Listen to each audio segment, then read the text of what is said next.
Alors nous fêtons le 500e anniversaire de la mort de Léonard de Vinci en France et ici au domaine de Chantilly, nous avons pris le parti de faire découvrir une icône énigmatique et originale qui s'appelle la Joconde nue, c'est-à-dire un grand dessin, la taille d'un tableau, un grand carton préparatoire qui dépeint un modèle féminin dénudé qui emprunte la position de la Joconde et toute la question est de savoir est-ce que c'est de Léonard ou pas.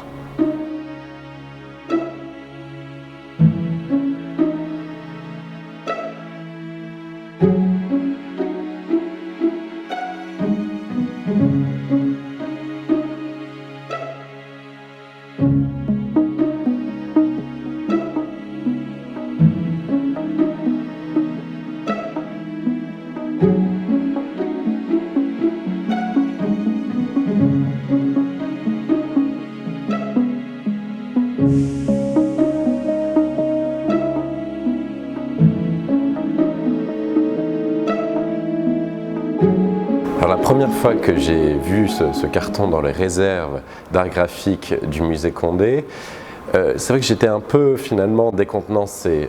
On a un air de familiarité avec ce personnage, avec cette figure. Elle emprunte la position de la Joconde, donc tout de suite on voit la référence, mais à la fois on ne sait pas exactement ce que l'auteur de cette œuvre a voulu dire. Est-ce qu'ici on a affaire finalement à un modèle masculin, un modèle féminin? Pourquoi est-ce nu? Pourquoi est-ce si grand aussi? Donc énormément de questions qui ont été soulevées et finalement c'est cette première analyse qui m'a poussé aussi à vouloir développer une exposition de grande ampleur avec beaucoup de prêts extérieurs et d'analyses scientifiques pour apporter de nouvelles réponses à toutes les questions posées par cette œuvre.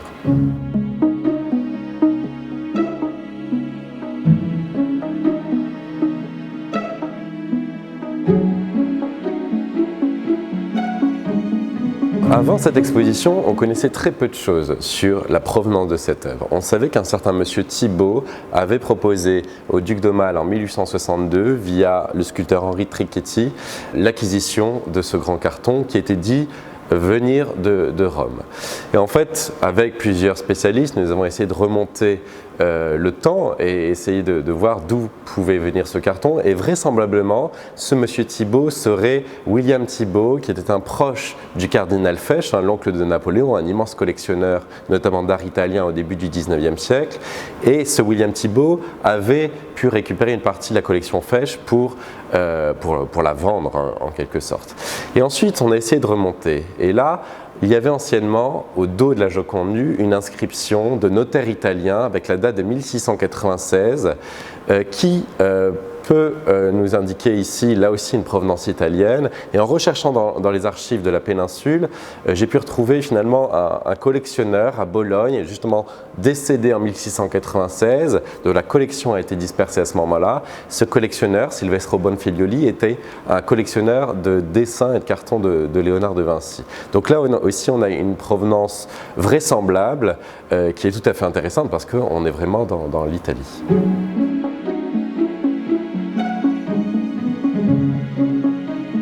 En fait, un carton, c'est la dernière étape avant la réalisation d'un tableau, d'un panneau sur toile ou sur bois à la Renaissance. C'est-à-dire c'est un grand dessin de la taille du tableau définitif qui prépare ce tableau. Et ce grand dessin, il est piqué, c'est-à-dire qu'il y a des milliers de petits trous d'aiguilles tout autour des contours qui permettent de reporter la composition sur ce tableau définitif. C'est-à-dire que vous allez utiliser de la poudre de carbone qui va passer au travers de ces petits trous et qui va permettre de reporter cette composition sur le panneau juste derrière.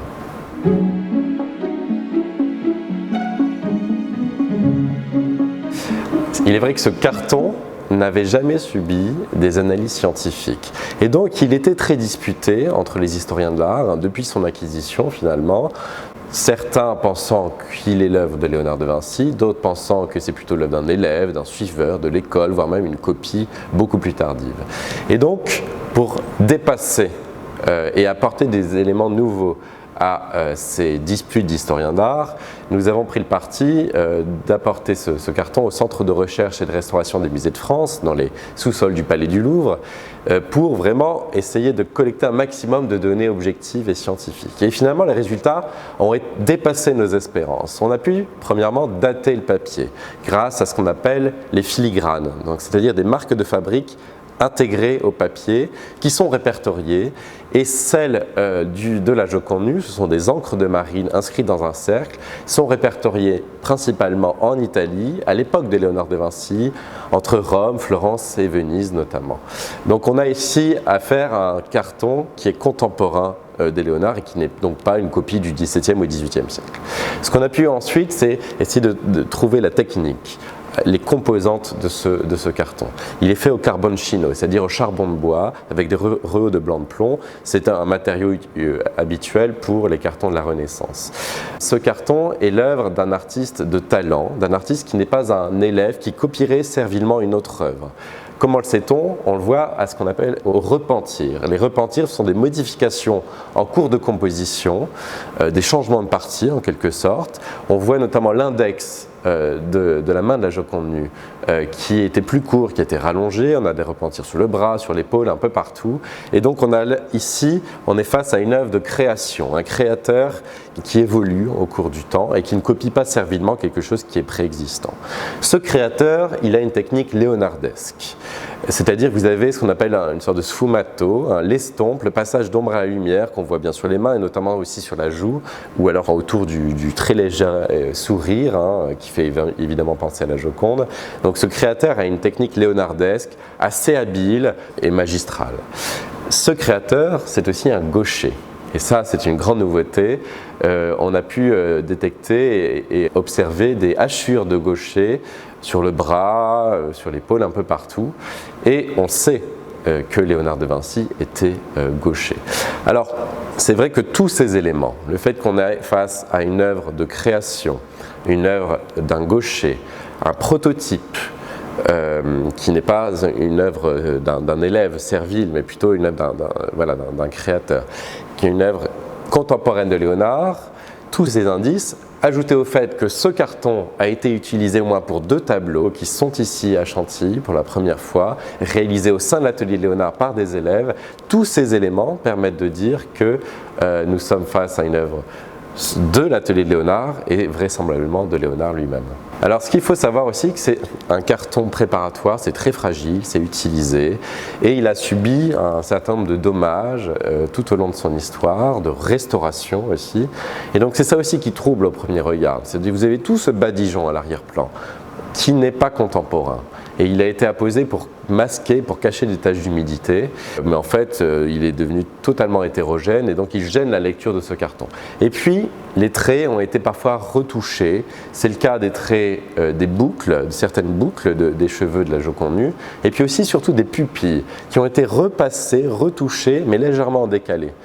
D'où le fait qu'on dirait qu'elle louche cette Joconde nue, qu'elle est atteinte de strabisme. Mais en fait, originellement, elle regardait droit devant, elle s'adressait à nous comme la Joconde du Louvre.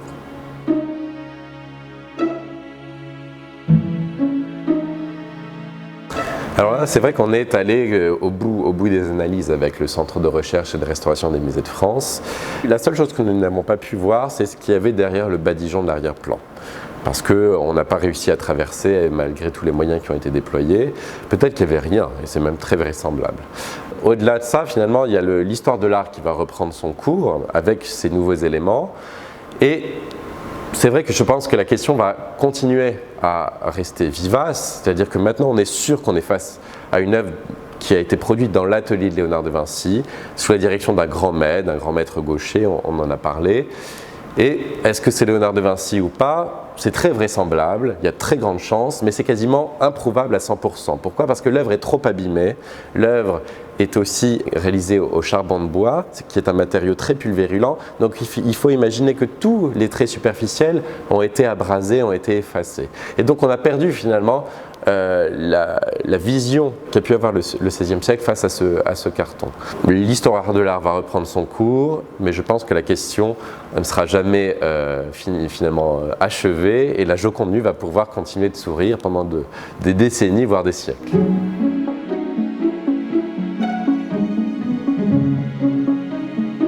Alors il est vrai que le titre de la Joconde nue, qui est un titre ancien, qui date du XVIIe siècle, peut porter à confusion. En effet, ça n'est pas Mona Lisa qui a posé nue pour Léonard de Vinci. Non, c'est ici une œuvre qui est postérieure à la Joconde. Vous savez que la Joconde du Louvre a été commencée vers 1503 et est restée dans l'atelier de Léonard de Vinci jusqu'en 1518, date à laquelle elle a été vendue au roi François Ier. Donc c'est une œuvre postérieure à la Joconde, mais qui reprend le dispositif de la Joconde, un dispositif très efficace, que Léonard de Vinci appréciait beaucoup, qui s'adresse directement au spectateur finalement. Et ce dispositif donc, a été repris par le créateur de la Joconde nue pour cette composition, le dispositif, la position du modèle, et puis aussi les dimensions, parce que les dimensions de la Joconde nue sont quasiment identiques à celles de la Joconde du Louvre. Et donc on est face finalement à une sorte de réponse, en quelque sorte de pendant à la grande composition de la Joconde.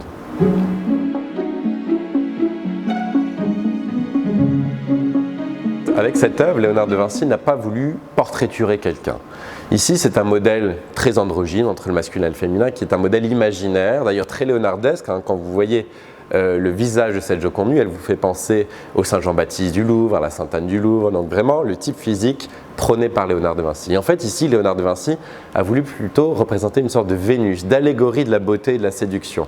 On le voit notamment à la coiffure de la Joconde nue, qui est une coiffure qui renvoie au type de la Vénus capitoline, qui est un type antique en fait, qu'a pu connaître Léonard de Vinci durant sa carrière. Et donc ici, il a voulu finalement dépasser l'Antiquité, faire mieux que l'Antiquité, en représentant quasiment une Vénus vivante, qui s'adresse à nous. C'est une sorte de paragone, on essaie de faire mieux que la sculpture, mieux que l'Antiquité, en reprenant un dispositif qui a fonctionné et en donnant à voir une magistrale représentation de la beauté idéale selon les canons de Léonard de Vinci.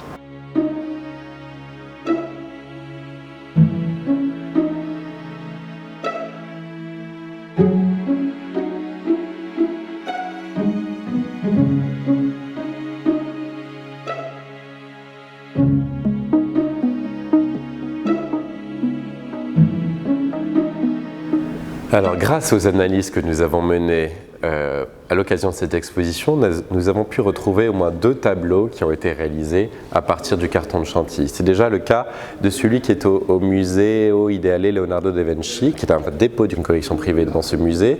C'est ici l'œuvre d'un élève de Léonard.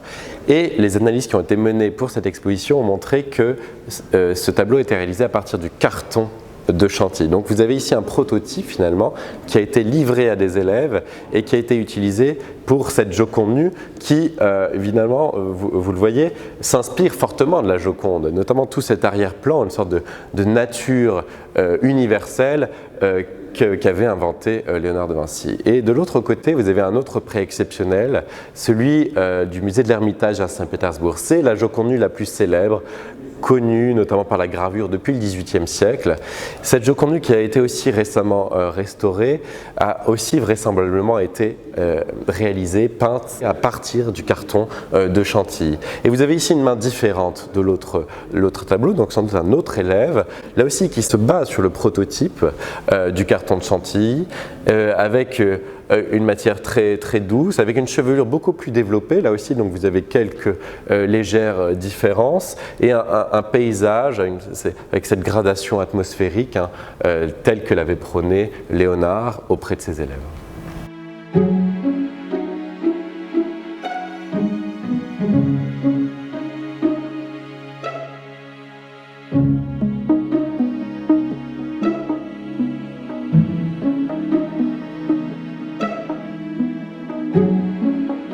Alors l'exposition essaye aussi de comprendre en quoi la Joconde nue est un pivot dans un véritable genre pictural qui naît dès le XVe siècle, celui de la représentation de la beauté féminine, profane et dénudée.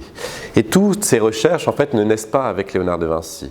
Elles naissent bien avant, notamment dans la Florence des Médicis, la Florence de la deuxième moitié du XVe siècle, celle de Laurent de Médicis. Vous avez des artistes comme Botticelli, Piero di Cosimo, des écrivains, des poètes qui réfléchissent à cette à cette idée, des poètes et des artistes humanistes qui vont prôner la nudité féminine finalement pour toucher au divin. Parce que représenter la création divine dans sa perfection, ça permet aussi de toucher à Dieu. Et ici, vous avez le chef-d'œuvre du musée Condé, Simonetta Vespucci, peinte vers 1480 par Piero di Cosimo. Simonetta Vespucci, c'était la plus belle femme de Florence, le fruit des amours platoniques de Julien de Médicis, qui est morte très précocement en 1476. Et elle a donné lieu à tout un mythe de cette beauté idéale. Des peintres, des artistes vont la représenter.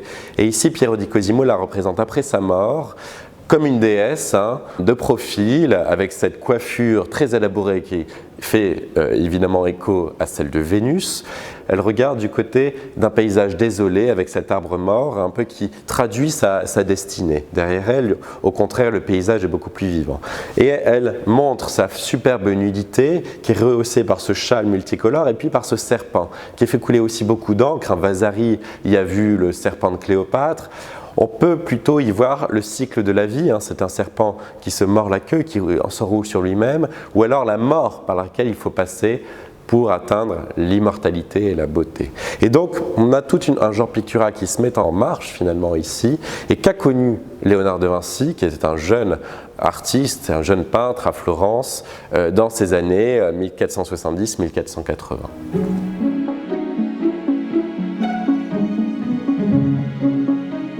Alors, ces recherches sur la nudité féminine profane n'ont pas lieu uniquement à Florence. C'est également le cas à Venise, autour de Giorgione, de Titien, et puis de Bartolomeo Veneto. C'est l'auteur actif entre Venise et la Lombardie qui est ici à l'œuvre devant ce chef-d'œuvre du musée de Francfort, du Städel Museum, qui nous fait vraiment l'amitié de nous prêter l'une de ses Jocondes. Ici, ce personnage a été interprété comme étant Lucrèce Borgia, vous savez, la fille sulfureuse du pape Alexandre VI Borgia. Pourquoi? Parce qu'elle montre son sein. Mais en fait, cette interprétation est là aussi erronée. Sans doute ici, nous avons affaire à un modèle qui n'est pas existant, un modèle idéal, qui prône finalement là aussi la beauté, la séduction, l'amour, la fertilité. C'est une sorte de flore qui était également ici avec toutes ces fleurs. Et puis c'est surtout un portrait empli de significations et d'interprétations possibles. Vous avez des significations religieuses avec la croix, avec l'anémone qui renvoie à la crucifixion, et puis ce costume de nymphe qui renvoie aussi à des costumes de théâtre, et puis la myrte qui est la plante de Vénus. Et donc vous avez une sorte d'œuvre syncrétique, à la fois religieuse et profane, pour essayer de démontrer une beauté idéale du temps. Et Léonard a fait aussi le voyage de Venise et a pu prendre connaissance de toutes ces recherches. Et lorsqu'il crée une Joconde nue, il se base sur tout cela, mais finalement en ayant un message beaucoup plus fort, beaucoup plus efficace.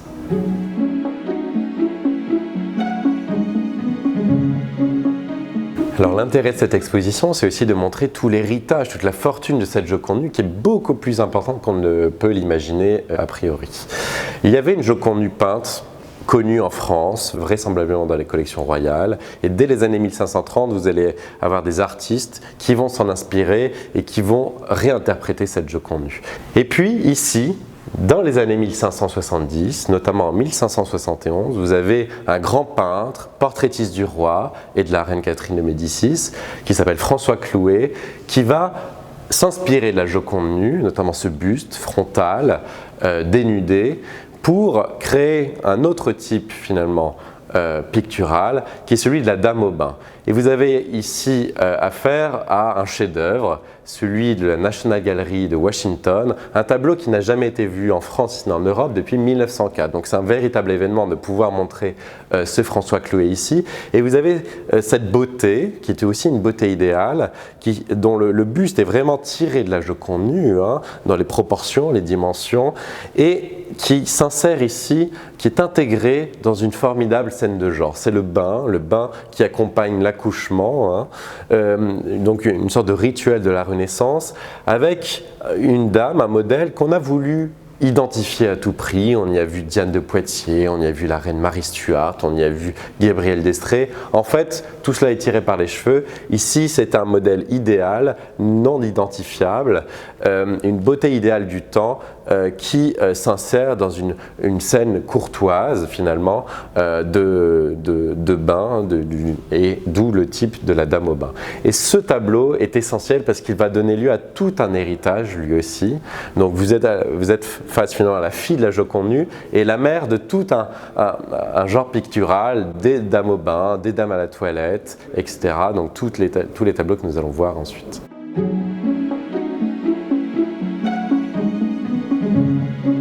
Alors nous sommes face à l'un des chefs-d'œuvre du musée du Louvre, les Dames au bain, un tableau essentiel, extrêmement précieux, qui finalement découle lui aussi de la Joconde nue via la Dame au bain de François Clouet de Washington que nous venons de voir.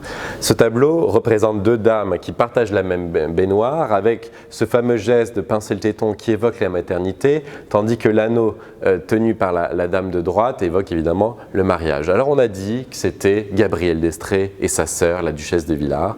Gabrielle d'Estrées, maîtresse du roi Henri IV, qui lui a donné un fils bâtard, à qui le roi lui avait promis le mariage, d'où ce signe de la maternité et de l'union, du mariage. Tout cela en fait doit être revu là aussi à l'aune des recherches qui ont été menées pour cette exposition.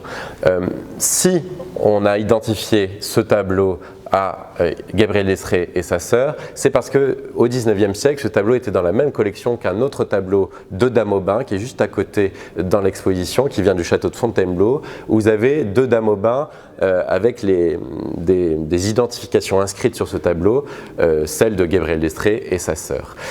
Mais en fait, ces identifications sont assez tardives dans le XVIIe siècle et on est face finalement à des compositions qui découlent de la Dame au bain, mais qui n'étaient pas là aussi identifiables. Ce sont les beautés idéales du temps. On est plutôt ici vers la fin du XVIe siècle, voire vraiment autour des années 1600.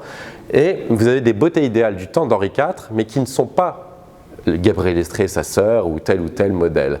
C'est finalement comme Léonard de Vinci. Léonard de Vinci a voulu représenter la beauté idéale de son temps, selon ses propres canons. Et ici, c'est la beauté idéale de la France de la toute fin du XVIe siècle, dans une scène de genre, une scène de bain, telle que pouvaient l'apprécier les grands commanditaires de l'époque.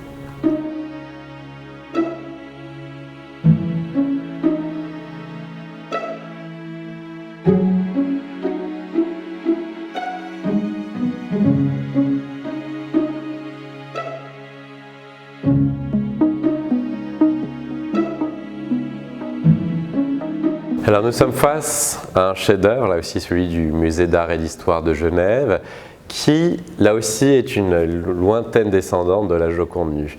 C'est le tableau qui représente Sabina Popea, Sabine Popée, l'impératrice, femme de l'empereur Néron sous l'Antiquité, réputée pour sa beauté. Et donc vous avez une beauté dénudée en buste qui est recouverte d'un voile, c'est un peu le voile de la Joconde nue, mais un voile qui n'est pas là pour cacher la nudité, mais au contraire la révéler. Et donc vous avez un dispositif qui évoque celui de la Joconde, nue, et avec notamment ce regard qui s'adresse à nous, et puis ce geste assez particulier.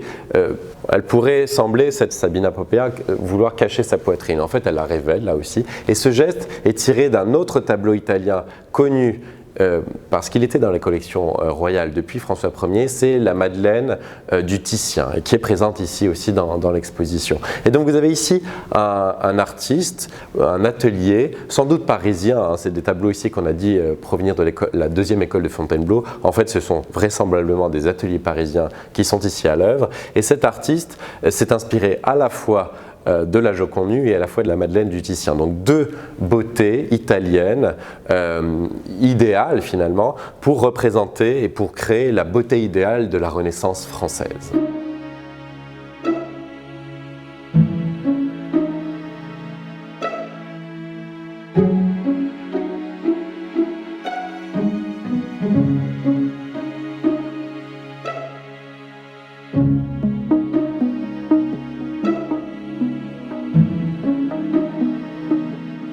En fait, notre histoire s'arrête vraiment au début du XVIIe siècle, parce que vous avez ces variations qui vont continuer à être produites sur la dame au bain, la dame à la toilette, la Sabina Popea, etc.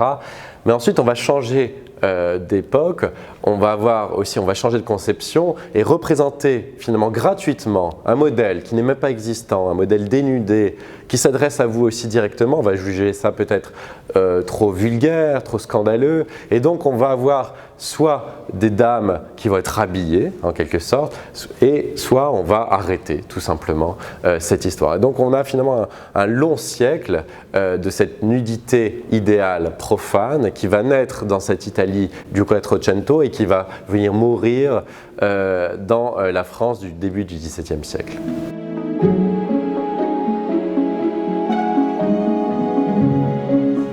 Alors on a la chance d'avoir des prêts exceptionnels venant du monde entier, des États-Unis, de Russie, d'Angleterre, d'Italie, etc. et puis de grands musées en France. On a eu beaucoup de chance, ça a été de longues négociations évidemment. On a eu un partenariat avec le musée du Louvre, avec le musée de Rennes, il nous a beaucoup aidé en ce sens. Et puis, je pense que c'est la solidité du sujet, des analyses, de notre démarche, et puis l'originalité du sujet qui n'a jamais été traité, finalement, qui nous ont aidés à rassembler tous ces chefs-d'œuvre pour la première fois. Et ils peuvent être admirés finalement jusqu'au 6 octobre ici au domaine de Chantilly.